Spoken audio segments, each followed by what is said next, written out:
Questions without notice, and I give the call to the Leader of the Opposition. Thank you very much, Mr Speaker. My question is to the Prime Minister. Australians are watching the slow-moving train wreck that is the Albanese government. Order. Energy, grocery prices and mortgages are up because of incompetent and economy-wrecking decisions made by the Prime Minister, the Treasurer and the Energy Minister. The Prime Minister's campaign on the Voice is a disaster, dividing families and our nation. When will the Prime Minister start making decisions which will help and not hurt Australians?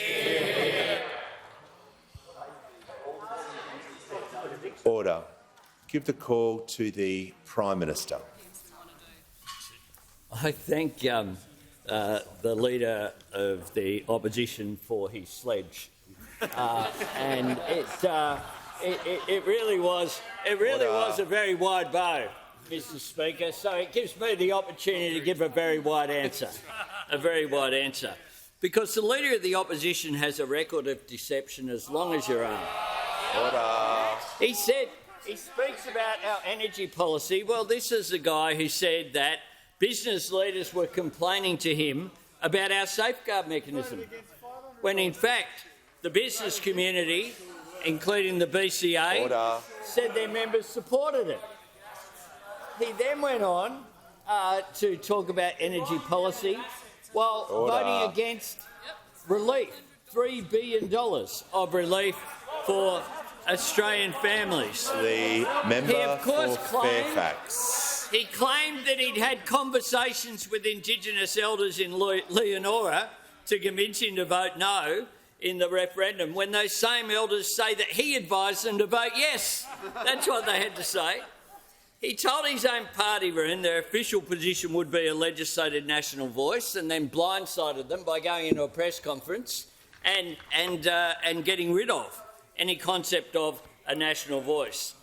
He solemnly, last week in this chamber, he stood up at this dispatch box and said it was a good thing that we were attending ASEAN and the G20 and participating in international forums, and said when the Prime Minister leaves Australia to represent our nation, we're bipartisan. We want the world to know that.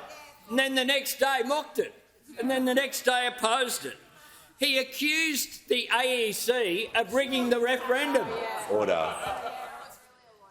The Minister for Infrastructure will cease to do.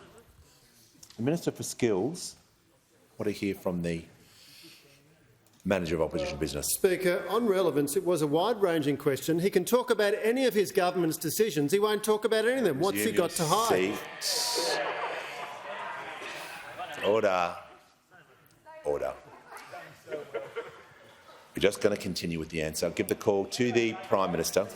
He went on radio, Mr Speaker, and accused the AEC of rigging the referendum, when the same rules have been in place since the Howard government. Exactly the same. Exactly the same. And yesterday, in a tour de force, he actually tried to verbal the Minister for Indigenous Affairs on the very same day that it had occurred in Hansard. He goes on, of course, he said that Alan Joyce had dinner at the lodge in Kirribilli when the last time he was there was under Prime Minister Morrison.